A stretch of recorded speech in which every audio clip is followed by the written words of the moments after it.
Un mal qui répand la terreur, mal que le ciel, en sa fureur, inventa pour punir les crimes de la terre, la peste, puisqu'il faut l'appeler par son nom, capable d'enrichir en un jour l'Achéron, faisait aux animaux la guerre. Ils ne mouraient pas tous, mais tous étaient frappés.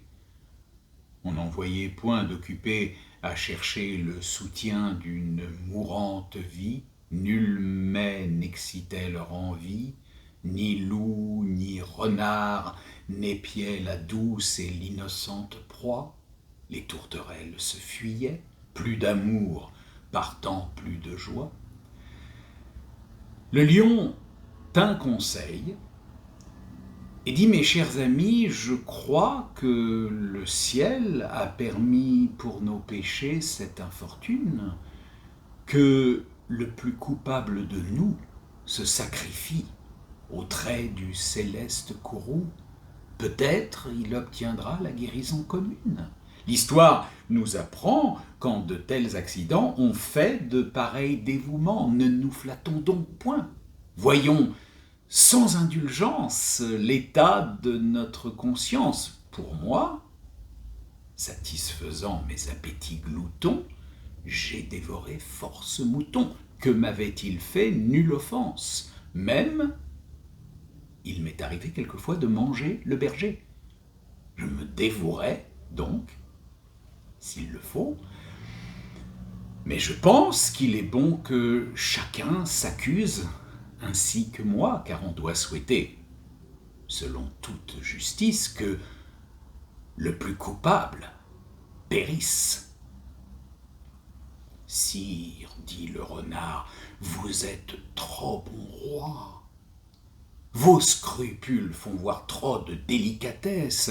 Eh bien, manger mouton, canaille, sotte espèce, est-ce un péché? Non, non, vous leur fîtes, seigneur, en les croquant beaucoup d'honneur. Et quant au berger, l'on peut dire qu'il était digne de tout mot, étant de ces gens-là qui, sur les animaux, se font un chimérique empire. Ainsi dit le renard, et flatteur d'applaudir. On n'osa trop approfondir du tigre, ni de l'ours, ni des autres puissances les moins pardonnables offenses. Tous les gens querelleurs, jusqu'au simple matin, au dire de chacun étaient de petits saints. L'âne vint à son tour et dit: j'ai souvenance qu'en un pré de moine passant, la faim, l'occasion, l'herbe tendre, et je pense quelques diables aussi me poussant, je tondis de ce pré la largeur de ma langue. Je n'en avais nul droit, puisqu'il faut parler net. À ces mots, on cria haro sur le baudet.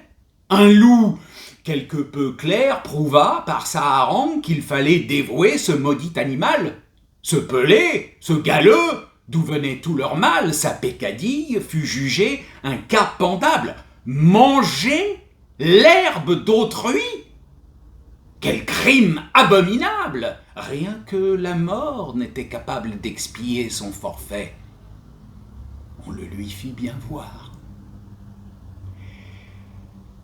Selon que vous serez puissant ou misérable, les jugements de cour vous rendront blanc ou noir.